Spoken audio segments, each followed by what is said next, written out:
Let's talk San Francisco 49ers. Let's talk Jimmy Garoppolo. The latest report linking into the hated Seattle Seahawks. Already a report about Jimmy potentially traded to Washington earlier on this week. And young Trey Lance getting together with the GOAT of GOATs, Jerry Rice, building a little rapport with the greatest receiver of all time. All that and more coming up on today's Locked On 49ers. You are Locked On 49ers, your daily San Francisco 49ers podcast, part of the Locked On Podcast Network, your team every day.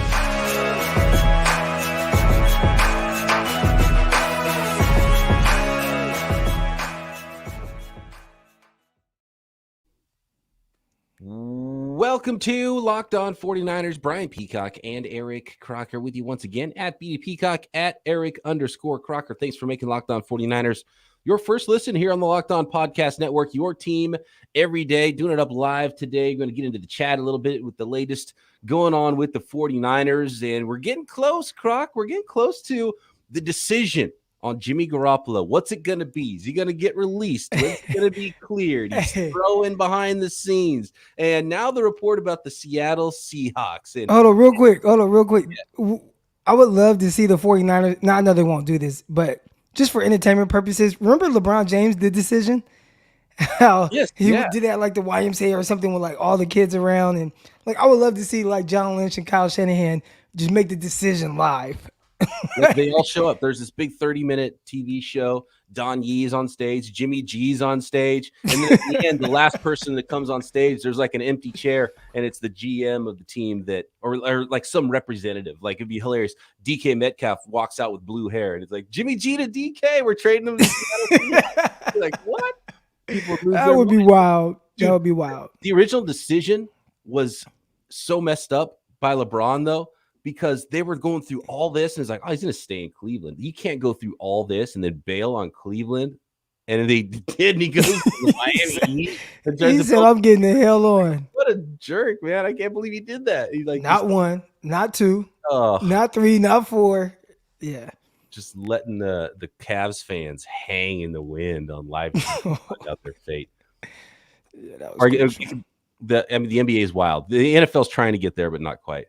It could be the John Lynch could write a piece for the Players Tribune when he decides where he's going to trade Jimmy G. Right. Like the Kevin Durant thing. Oh man. Jimmy's next chapter. I don't know. Anyway, welcome to everybody that's in the live chat with us. I see a lot of folks here ready and fired up about what's going on just in life.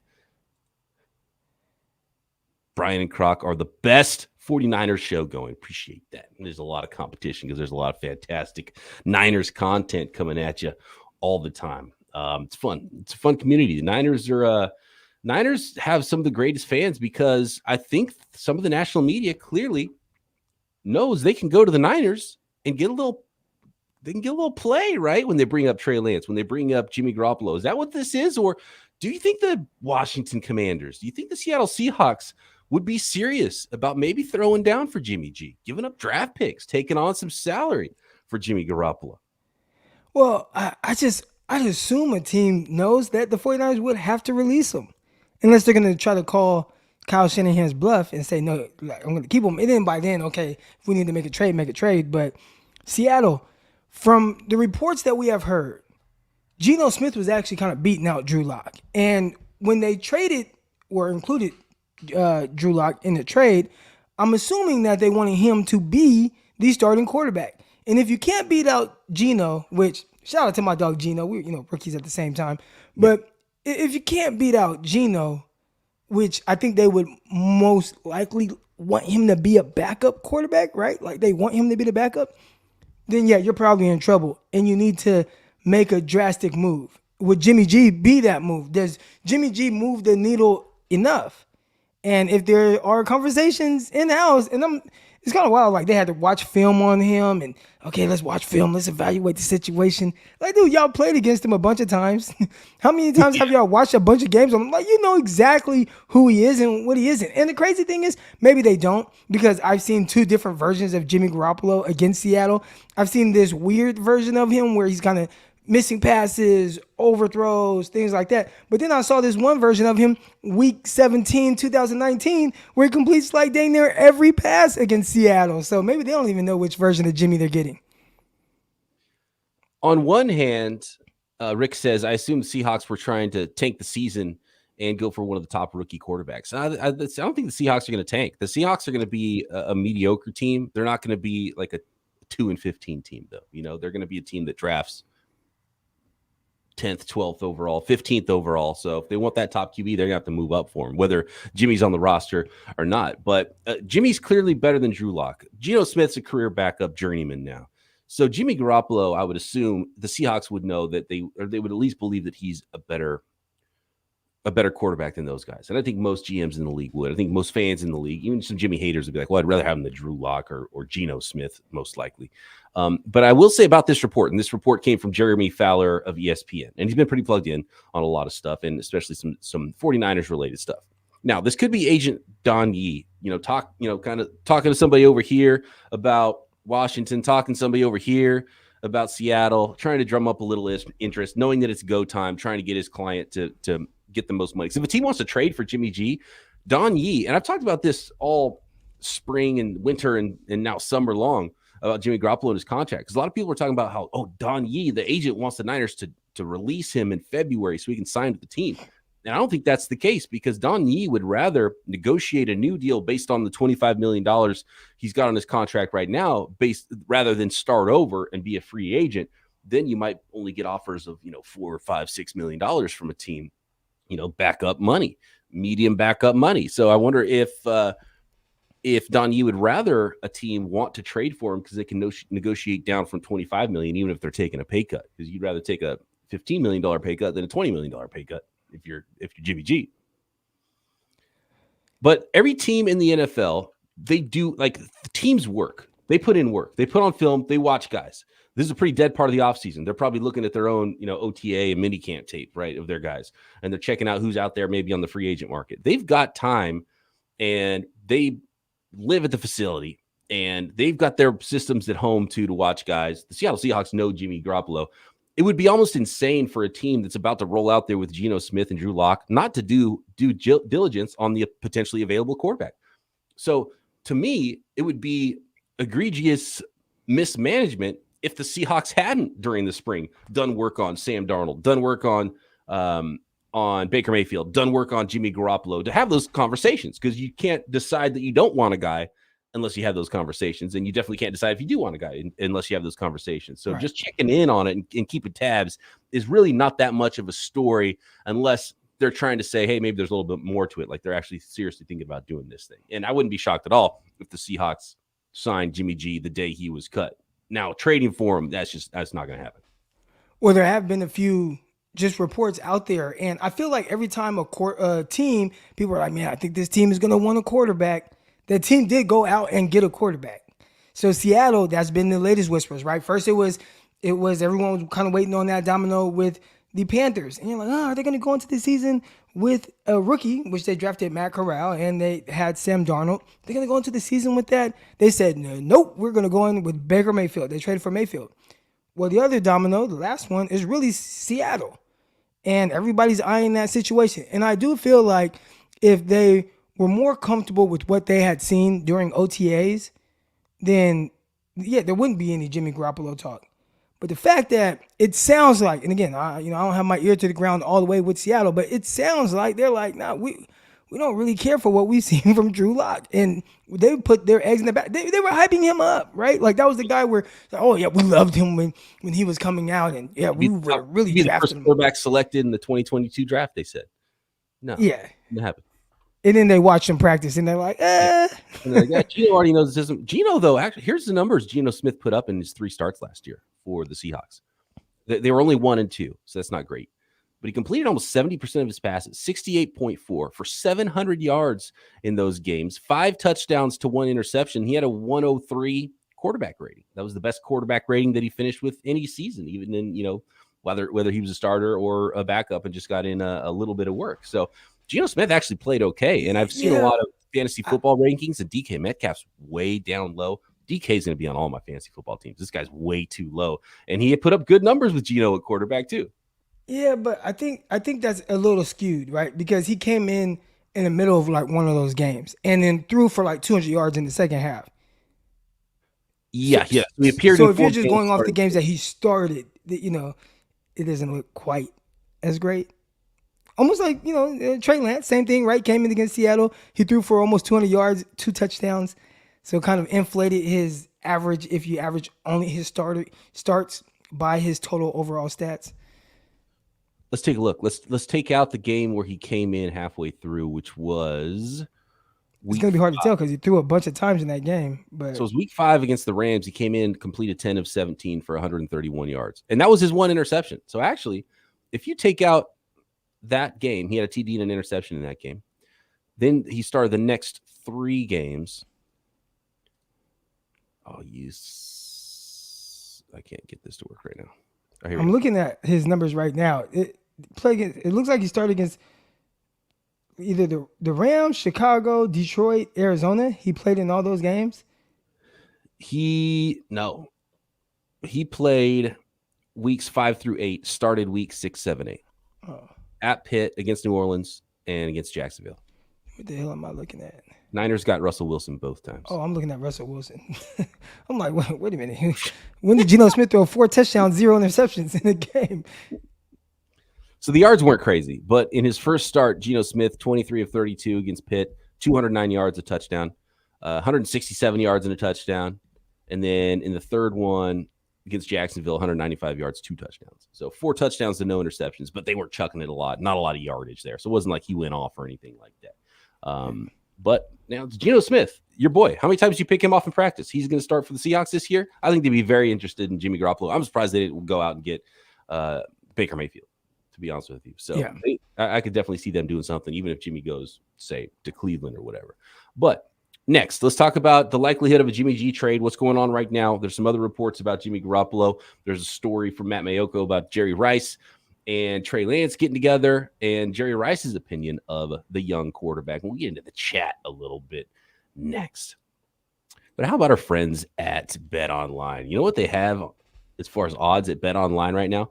They have odds on exact team versus team Super Bowl bets. So, for example, you can get 450 to 1 odds right now to bet on the San Francisco 49ers versus the Jacksonville Jaguars in the next Super Bowl. 450 to 1. You can get quite a return on that one with a couple of second-year quarterbacks leading their teams to the Super Bowl. It's happened. It's happened in recent history. Those second-year quarterbacks, when they come, it all comes together very quickly. BetOnline.net is your number one source for all your betting needs and sports information. You bet on the San Francisco 49ers, Nick Bosa sacks, Trey Lance MVP, Kyle Shanahan Coach of the Year. You can bet on the next coach to be fired. You can bet on tons of football futures, Major League Baseball, live betting, esports, scores, and even some Vegas casino games, as well as you wait for those baseball games to finish that you bet on. Get a little poker and blackjack in if you want at Bet Online, your continued source for all things sports wagering, but also information and news as well. So get over to the website today. Use your mobile device to learn more about the trends and action at Bet Online, where the game starts. Thanks again, everybody, for making Locked On 49ers your first listen. Which NFL stars move the betting line the most? Starting July 18th, Locked On gives you the 50 most valuable players in the NFL from the odds makers at BetOnline. Available July 18th on Locked On NFL or wherever you get your podcasts. Jimmy G pretty high on that list, by the way. The top 50 list is going to be fun, coming out here pretty soon next week. All right. So the report we're getting a lot of reports on this. The Jimmy thing is going to happen. It's going to happen soon. Tom Pelissero said team execs are just starting to come back from vacation. Most training camps open in 2 weeks. This was yesterday.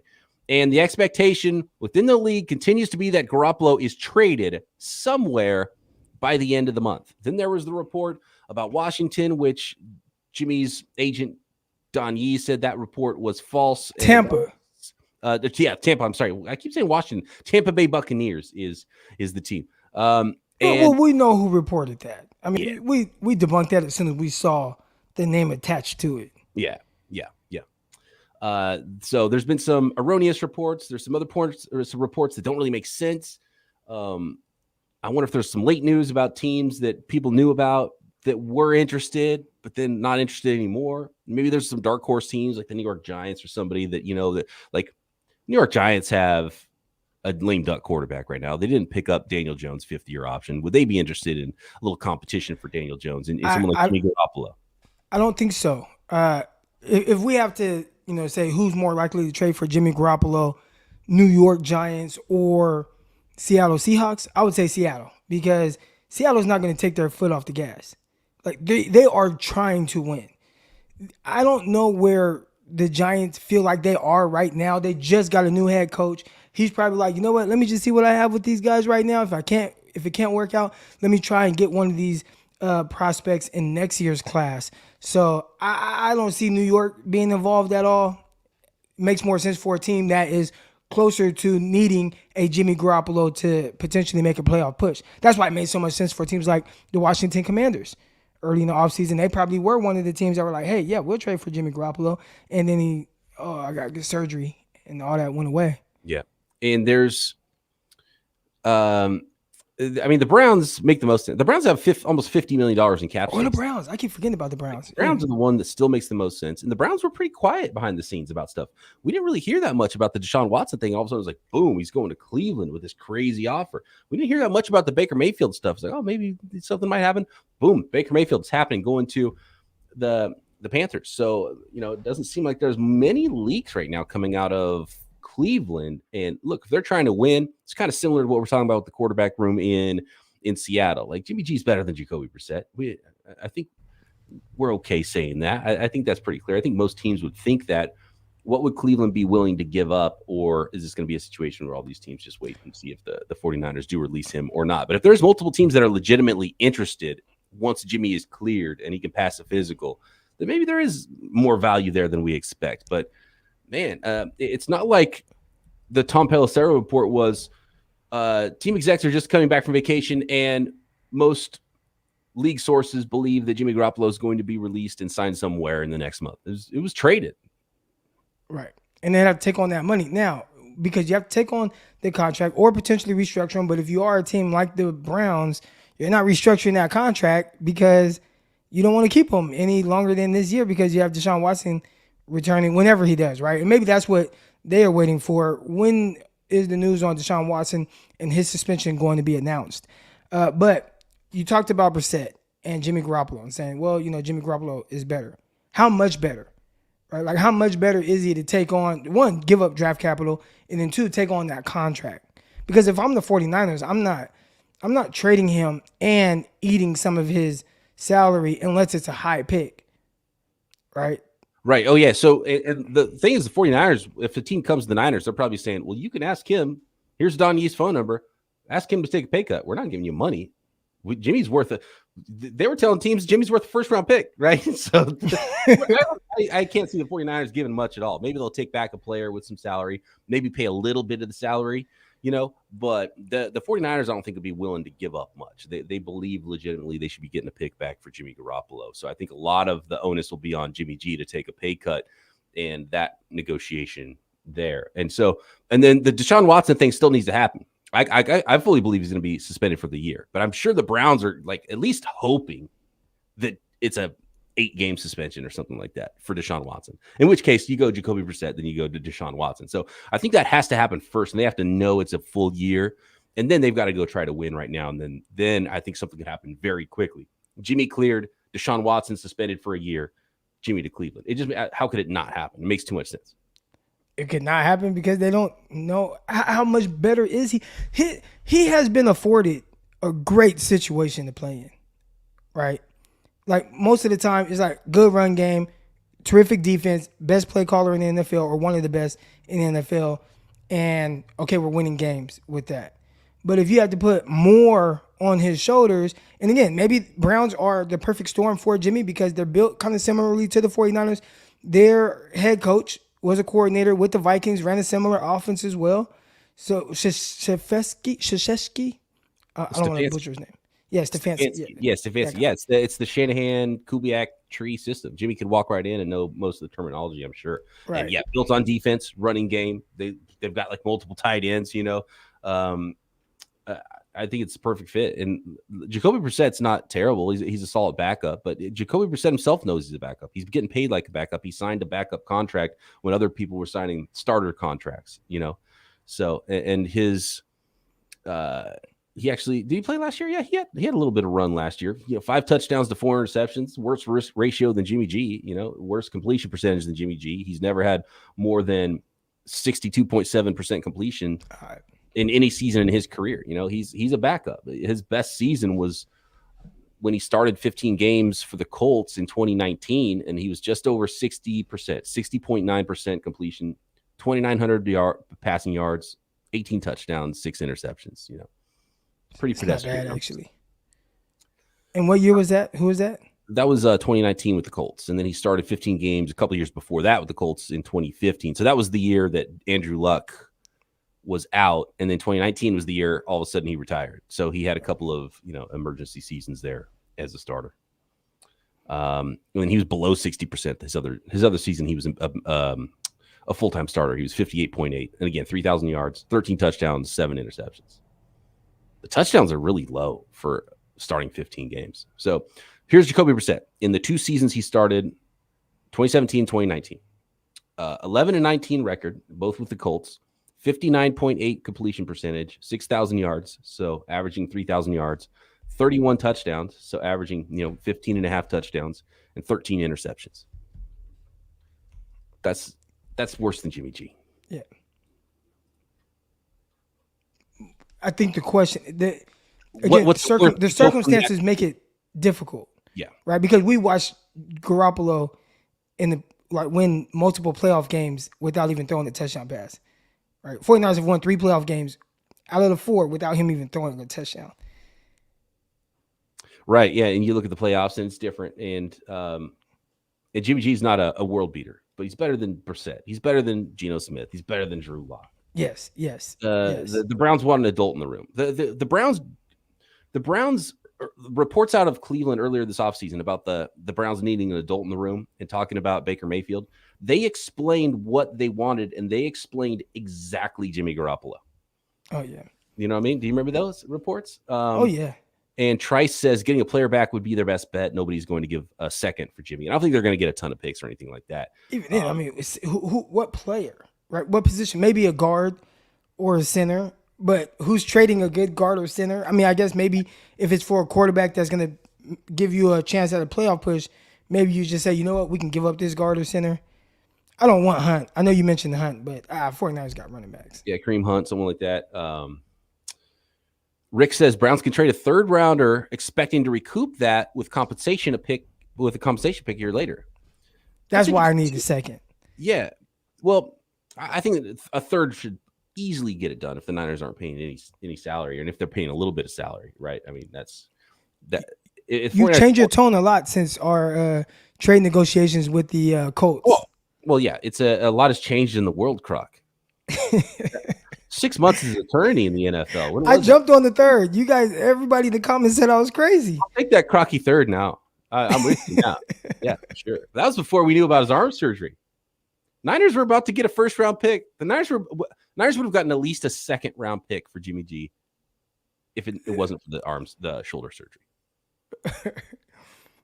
All right, let's talk next about Trey Lance. Get into the chat a little bit and have a little fun to end this live Monday evening episode, if you're with us on YouTube, of Locked On 49ers. Let's talk about our friends at Rock Auto. Save time and money when using Rock Auto and don't pay a lot.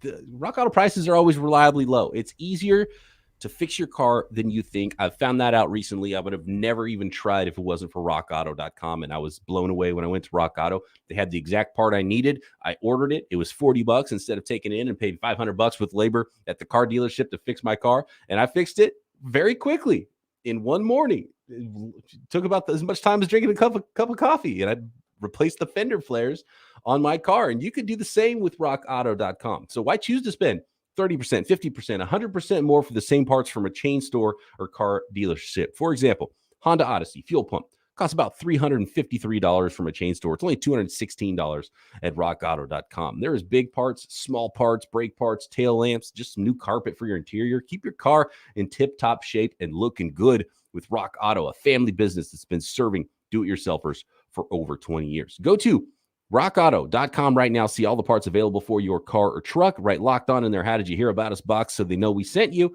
Amazing selection, reliably low prices, all the parts your car will ever need at rockauto.com.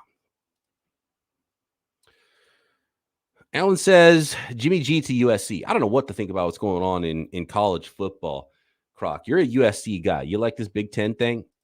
To me, college football is minor league NFL anyway. So like I don't have any rooting interest. I don't care. I'm watching it strictly for the NFL prospects. So they can go as crazy as they want with it because I don't care. The college I went to didn't have a football team. Right. No, I love USC going to the Big Ten. Now we're a couple years away from it, but I think it's gonna help. They don't respect the Pac-12. Nobody does. So USC, who is a prestigious program, going and again, you're rebuilding right now. You got Lincoln Riley. You get the recruits flowing in and everything. They've been doing that. They got some transfers coming in.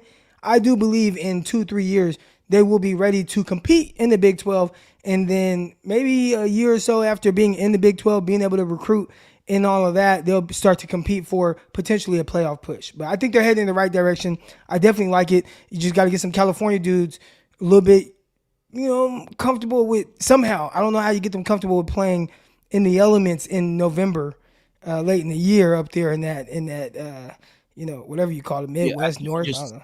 I think you just in the Northeast. I think you just don't mention it, and then all of a sudden November rolls around. They're like, "Wait a second, where are we going? We're going to Rutgers. We're going to Michigan. Midwest.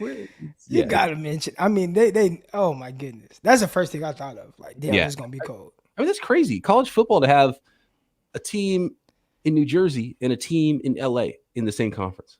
It's wild. 2 teams in LA, right? Yeah. UCLA and USC. UCLA, they should have stayed. But USC, they're going to be able to hang. They had to bring one. That's a package deal. You can't have USC and UCLA in different conferences. Let's see. Nicholas says, finally caught a live. Been listening to you on Spotify. Appreciate you jumping in on the live stream, Nicholas. Glad you caught us. Rick says Croc told Jimmy to have surgery just to help his Colt trade offer sound better. Oh, definitely. Conspiracy theory there. Hello, Jimmy G? Yeah, hey, go ahead, get that surgery. Everybody's laughing at me about this trade I accepted on Locked On 49ers. Go ahead and, yeah. Okay, oh, you are getting surgery next week? Okay, perfect. All right, thank you. That's exactly how it went. Yeah, the best part of it wasn't that you ended on a third rounder and accepting that and being cool with it. It was the first offer, and you thought about it for 1 second. Like, well, we would offer a third. Okay, good, done. It was that. That was all I needed. Yeah, I already knew. I knew what his value was. It was everyone else that was like, nah, 2 seconds, a third. Like, you're not finna get that. Croc, bring up how Lamar is getting more disrespected than Trey.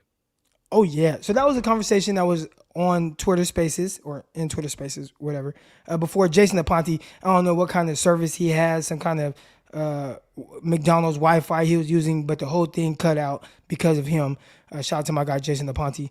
But, yeah, so they brought that up. Who's getting disrespected more? And I would say 100% it's Lamar Jackson. I mean, this is a guy who has been a league MVP in his second year, and they win with him. I mean, a lot, right? Like, they win a lot of games with him. He's been stellar. His second year, he threw like 36 touchdowns to like 5 interceptions and ran for another 1,200 yards. He's been spectacular, but I think the issue is, and Trey Lance is getting some of this as well, everyone thinks that to play the quarterback position, it has to be a very specific thing. And it's like, y'all haven't seen enough scenarios of guys being able to excel outside of whatever you think a quarterback is supposed to look like. Just go out there, play well, and be, exciting or whatever it is. I think Tom Brady is what messes everything up because it's skewed because of him. If it weren't for him, guys like Russell Wilson would have more championships. But because there's Russell Wilson, there's Tom Brady, and he's won so much. It's like, well, that's what it looks like to win. It's like, no, dude, that's an anomaly. Like that's you can't compare people to Tom Brady. Yeah, that's one way to win. Joe Burrow, there's some Tom Brady with Joe Burrow. The Joe Burrow could be like that dude for a while. He's really good. There's that thing you just can't really put a finger on it. It's not like he's so amazing with his arm or with his athleticism or anything like that. He's just really good. He's a playmaker. That's not going away necessarily, but you can't chase Tom Brady. You can't even chase Lamar because he's a different dude too. But Lamar is getting more disrespected because nobody's seen it from Trey, so nobody really knows what to expect. So that's where the disrespect from. You've already seen it with Lamar. Why would you think he's not a good quarterback? Like he was hurt. It's out of sight, out of mind too, because the Ravens were in last place. He got hurt, and it looks different, right? And their whole team was like decimated with injuries. It was like the 2020 49ers.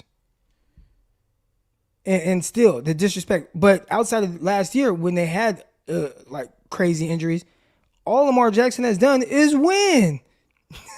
Like people talk about damn Jimmy Garoppolo and he wins and he does this. It's like, dude, Lamar Jackson has put this entire organization on his back and has won a lot of games.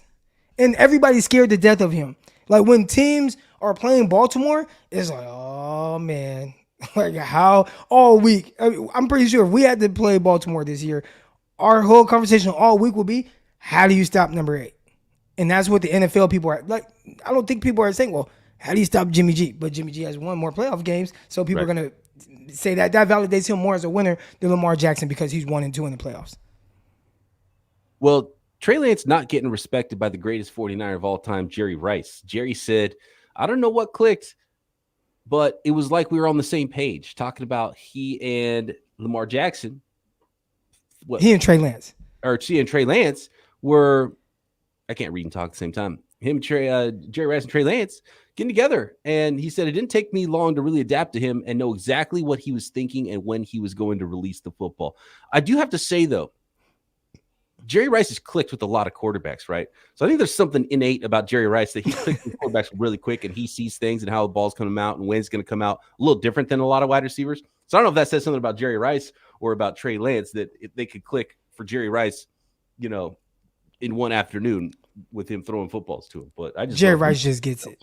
He just gets it, and he has like this thing where it's like, okay, let me see, okay, and then all of a sudden, like if it was a movie, it would just start to go in slow motion, and then it'd be like tunnel vision on the ball, and like that's Jerry Rice. While everyone else is just wide-eyed, bushy-tailed, running around, hoping they catch a pass, Jerry Rice has like this like crazy superhero power of just catching the football. And he said it took a little second, and all of a sudden, it clicked. He's throwing. He's like, man, he throws a very catchable ball, which has been the opposite of everything else we've heard with the way that Trey Lance throws a football. So maybe it's a little bit of getting used to it.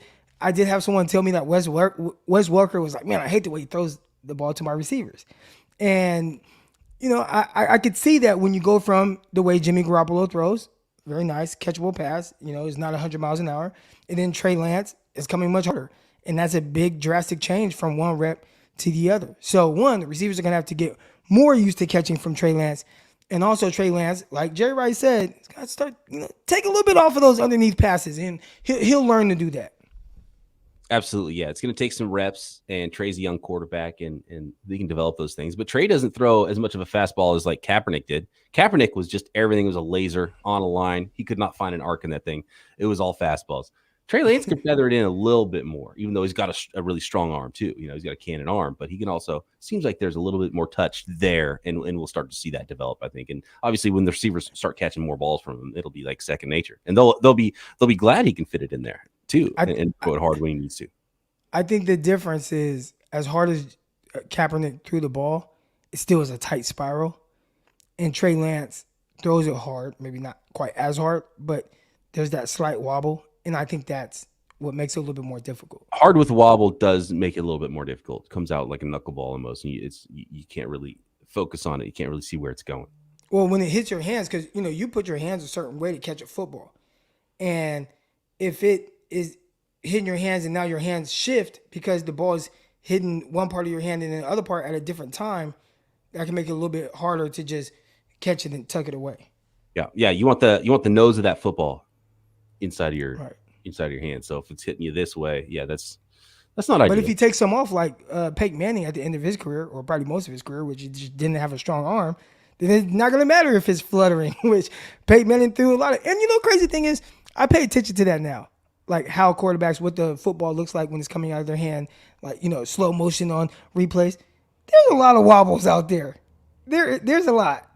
Now, maybe they throw just more spirals. I don't know. But I watch, and then they show the replay, and I'm like, that ball is kind of wobbly, and it just doesn't matter. Yeah. Especially when they do the training camp footage and the slow-mo balls, they almost all look really wobbly. I hate that, by the way. And I understand that's why they do it, but I implore every, social media person and filmographer, everybody on the sidelines, whether it's the 49ers or any team, let's see the whole play in real motion. I don't want to see a close-up on a ball flying through the air. That does nothing for me. I don't want to see that. I understand why they do it. It's prettier.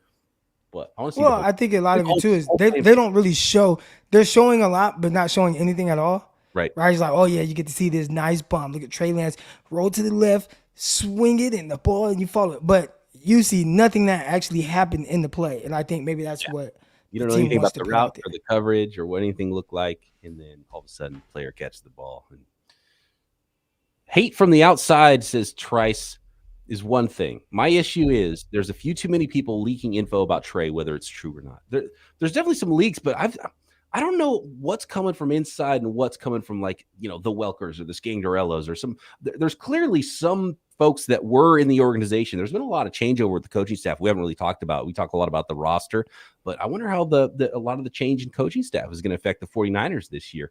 And there was some folks that didn't love Trey Lance clearly in the organization. Are those guys still around? It feels like they're maybe not. And that's who's talking to the guys who are no longer in the building. Because it feels like a lot of the stuff about the arm fitness is last year's stuff, right? Right. And that was my thing, right? Like, are we talking about last year or are we talking about this year? Because so far, from people who I trust who have been there, you listen to the Mayokos, you listen to Jennifer Lee Chan, you listen to Haber Middlecoff, who went to every open practice that they can go to. And I haven't heard any bad reports about what it looks like from Trey Lance. It's like, or any reports that he's going to be the starting quarterback. Or any reports that he's missing practices or anything? I haven't heard any of that. No reports that he's missing practices, unless it's something that happened during the season last year, which again wasn't something that was reported. So I don't. Yeah, and if it happened last year, who cares? And if it happened last year, it didn't happen while the media was there. Right. Yeah. And if it happens this year, like if he's taking practices off at training camp, then maybe we'll know something's up. And that, that's not a good thing. But until then, it just seems like there's some sour grapes going on. Here's the thing. And shout out to all 100 live viewers right now in the chat. Trey Lance, he might suck, right? But we just don't know. So far, it's fine, right? A little sketchy. The Cardinals game, then Texans game is like, okay, little hiccups here and there in the first half, second half, okay, he looks strong, whatever. And then that's it. That's all we saw. That's all we've seen. And it was like, okay, that's solid. And then he comes back and OTAs is like, hey, he's fine. He looks fine. He's in command. He looks like a great leader. Like to me, that is cool for a guy going into his second year with very limited experience. And I don't think it's anything crazy one way or the other. But it is wild with how just all the reports that come out. And I'm looking right now on my screen is which team needs Jimmy Garoppolo the most? Robert Turbin, which I'm assuming is the former running back for the Seattle Seahawks. Robert Turbin says the 49ers. He said he gives the 49ers the best chance to win. And that's a guy that's played across from him many times.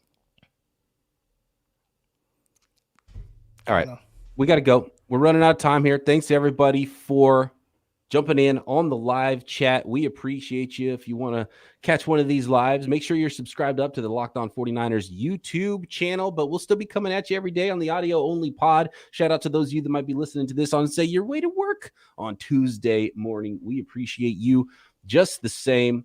Croc and I back tomorrow, Winky Wednesday, right here. Locked On 49ers.